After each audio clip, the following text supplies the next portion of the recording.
السلام علیکم ناظرین، ملی وائس کے ڈیلی بلیٹن عالمی شب روز میں عبدالوہاب آپ کا خیر مقدم کرتا ہے۔ عالم اسلام سے اہم خبروں کے اس بلیٹن کو شروع کرنے سے قبل پیش ہیں چند سرخیاں۔ ٹوکیو اولمپکس میں 2 کھلاڑیوں کا اسرائیلی حریف سے مقابلے سے انکار، فلسطین کی حمایت میں ہوئے دستبردار۔ کینیڈا میں اسلاموفوبیا ختم کرنے حکومت سنجیدہ، نفرت کو ختم کرنے کا وزیر اعظم جسٹن ٹروڈو کے عزائم کا اعادہ۔ ہیومن رائٹس واچ نے غزہ پر اسرائیلی بمباری کو بتایا جنگی جرائم۔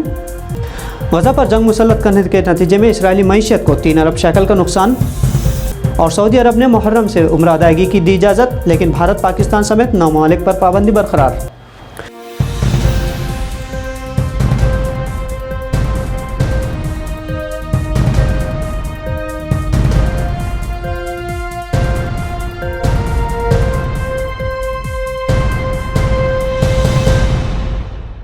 غاصب ریاست اسرائیل کے خلاف کئی بار عالمی طور پر کھیل مقابلوں کے دوران احتجاج ہوتے رہے ہیں۔ اب کی بار اولمپکس مقابلوں میں 2 کھلاڑیوں نے احتجاج کے طور پر اسرائیلی حریف سے مقابلے سے انکار کر دیا۔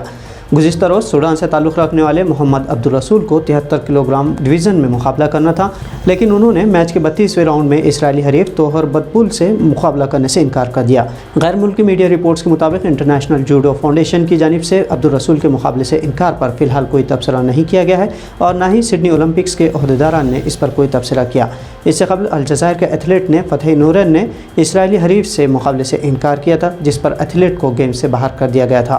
اس حوالے سے غیر ملکی میڈیا سے گفتگو کرتے ہوئے نورین کا کہنا تھا کہ ہم اولمپکس تک پہنچنے کے لیے بہت محنت کرتے ہیں، لیکن فلسطین کا مسائل سب سے اہم ہے۔ اولمپکس میں حصہ لینا ہر کھلاڑی کا خواب ہوتا ہے، لیکن مسئلہ فلسطین کو عالمی طور پر روشناس کروانے کی سمت میں الجزائر اور سوڈان کے ان کھلاڑیوں کا اسرائیلی کھلاڑیوں کا بائیکاٹ کرنا فلسطینی کاز کے لیے فعال تنظیموں اور کارکنوں کے لیے حوصلہ بخش خبر ہے۔ کینیڈین وزیر اعظم جسٹن ٹروڈو نے عالم اسلام سے اظہار ہمدردی کرتے ہوئے کہا کہ کینیڈا میں اسلاموفوبیا کے لیے کوئی جگہ نہیں ہے۔ ٹروڈو نے نہ صرف بیان دیا بلکہ اسلاموفوبیا نیشنل سمٹ کا آن لائن انعقاد کرتے ہوئے اپنے متعدد وزراء، سرکاری اداروں کے منتظمین، مسلم شہری تنظیموں کے نمائندوں سے بات چیت بھی کی۔ وزیر اعظم ٹروڈو نے اس موقع پر اظہار خیال کرتے ہوئے کہا کہ پوری طرح وضاحت کر دیں کہ کینیڈا میں اسلاموفوبیا کا کوئی مقام نہیں، لیکن اس نفرت کے جذبات کو بھی فی الفور ختم کرنا ممکن نہیں ہے۔ اسلاموفوبیا کو ختم کرنے کا سبھی کے ساتھ انتہائی ہمدردی ضروری ہے۔ انہوں نے کہا کہ کینیڈین مسلمانوں کی تحفظ کی خاطر کارروائیوں کو جاری رکھنے کے لیے کینیڈین حکومت نے ٹھوس راہوں کا تعین کیا ہے، اور ملک میں نفرت کی کہیں بھی مثال ملے اسے خلا خمہ کر رکھ دیں گے۔ ٹروڈو نے کہا کہ ان کی حکومت مساجد اور سماجی مراکز کے تحفظ کی خاطر سرمایہ کاری میں مصروف ہے، اور آن لائن انتہا پسندی اور ریڈیکلزم کو ملیمیٹ کرنے، انتہائی دائیں بازو کے نظریات کے حامل گروہوں پر پابندیاں عائد کرنے میں مشغول ہے۔ ترکی کی انادولو نیوز ایجنسی کے مطابق ہیومن رائٹس واچ نے ایک بیان جاری کیا ہے جس میں کہا گیا کہ غزہ پر 12 روزہ حملوں کو جنگی جرم سے تعبیر کیا گیا ہے۔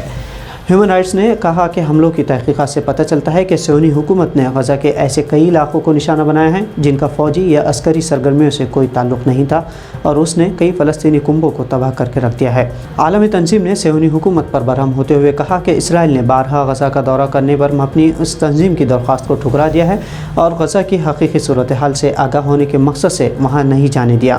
ہیومن رائٹس واچ نے صہیونی حکومت کو اسلحہ فراہم کرنے والے ممالک سے مطالبہ کیا ہے کہ وہ اسلحے کی فروخت کے وقت تحقیق کر لیا کریں کہ یہ حکومت عالمی قوانین کی پیروی کرتی ہے یا نہیں۔ خیال رہے کہ غاصب صہیونی حکومت نے گزشتہ 10 مئی کو فلسطین کے خود مختار علاقے غزہ پر جنگ مسلط کر دی تھی، جو 21 مئی تک جاری رہی، اور اس دوران اس نے غزہ کے مختلف علاقوں پر وحشیانہ بمباری کر کے 250 سے زائد فلسطینیوں کو شہید کیا، جبکہ 1000 سے زائد زخمی بھی ہوئے تھے۔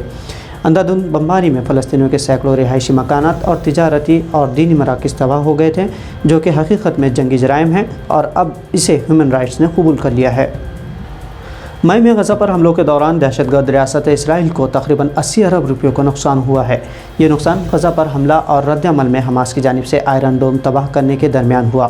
نقصان کے بارے میں عبرانی ٹی وی چینل 20 نے بتایا کہ اسرائیلی بحث کے بارے میں وزارت دفاع اور خزانے کے مابین ہونے والے مباحثے کے مطابق یہ پتہ چلا ہے کہ غزہ میں حملوں کے دوران قابض ریاست کو 3 ارب شیکل کی رقم صرف کرنا پڑی۔ امریکی کرنسی میں یہ رقم 1 ارب ڈالر سے زیادہ ہے، جس کا بھارتی روپے میں تخمینہ 80 ارب روپیوں سے زیادہ ہوتا ہے۔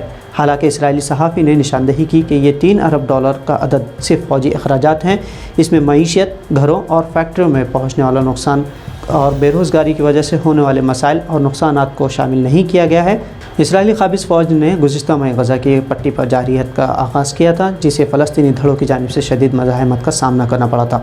ہزاروں راکٹوں سے اسرائیل کے اندر تک کے علاقوں کو نشانہ بنایا گیا تھا۔ اس قبضے نے اعتراف کیا ہے کہ غزہ میں مزاحمت کے ساتھ حالیہ محاذ آرائی اسرائیل کا طرف سب سے زیادہ تباہ کن اور اثر انگیز تھا۔ ایک حوصلہ بخش خبر سعودی عرب سے ہے، جہاں سعودی عرب نے 1 محرم سے عالمی زائرین کے لیے عمرے کی سہولیات دوبارہ شروع کرنے کا اعلان کیا ہے۔ کورونا وبا کے پھیلاؤ کو روکنے کی غرض سے 2 سالوں سے حج پر بھی بین الاقوامی سطح کی پابندی عائد کر دی گئی تھی۔ اس کے علاوہ سعودی عرب نے نہ صرف بین الاقوامی سطح کی سفری پابندیاں عائد کی تھی، بلکہ ملک میں بڑے پیمانے پر اقدامات بھی کیے تھے۔ اب سعودی وزارت حج و عمرہ کی جانب سے جاری بیان میں کہا گیا ہے کہ عمرے کی ادائیگی کے دوران صحت اور سلامتی سے متعلق قواعد و ضوابط کو یقینی بنایا جائے گا۔ سعودی وزارت حج کے مطابق عمرے کے منظور شدہ پورٹلز کے تحت آن لائن بکنگ ہو سکے گی، لیکن کورونا کے بڑھتے معاملوں کے مد نظر پاکستان اور بھارت سمیت 9 ملکوں کے عمرہ زائرین کو فی الحال اجازت نہیں دی جائے گی۔ افغانستان سے امریکی فوج کا انخلا جلدی مکمل ہونے والا ہے۔ اس دوران بھارت کی اربوں روپیوں کی سرمایہ کاری کو لے کر تشویش کے دوران امریکی وزیر خارجہ اینٹونی بلنکن 2 روزہ بھارت کے دورے پر پہنچ چکے ہیں۔ بھارت کے افغانستان، پاکستان، ہند، بحر الکاہل خطے میں موجود مسائل پر انہوں نے بھارتی حکام سے ملاقات کرتے ہوئے امریکہ کی پالیسی پر تبادلہ خیال کیا۔ بلنکن بھارت کے بعد کویت کا دورہ کرنے والے ہیں۔ انہوں نے ٹویٹ کیا کہ وہ ہند، بحر الکاہل اور مغربی ایشیا کے خطے کے مشترکہ مفادات کی حمایت میں تعاون کو آگے بڑھانے اپنے اتحادیوں سے بات چیت کے متمنی ہیں۔ عرب نیوز کے مطابق تجزیہ کاروں کے خیال میں امریکی وزیر خارجہ اینٹونی بلنکن کے دورے سے انڈیا اور امریکہ کے درمیان عالمی اسٹریٹجک شراکت داری کو تقویت ملنے کے مواقع فراہم ہو سکتے ہیں، جبکہ افغانستان کی حمایت اور مدد کے مختلف طریقوں پر بھی غور کیا جائے گا۔ تو ناظرین، عالمی شب روز بلیٹن میں یہ تھی آج کی اہم خبریں۔ بھارت سے اہم دیگر قومی خبروں اور تجزیوں کے لیے آپ ملی وائس کو فالو اور سبسکرائب کر سکتے ہیں۔ اب عبدالوہاب کو اجازت دیجیے، شکریہ، اللہ حافظ۔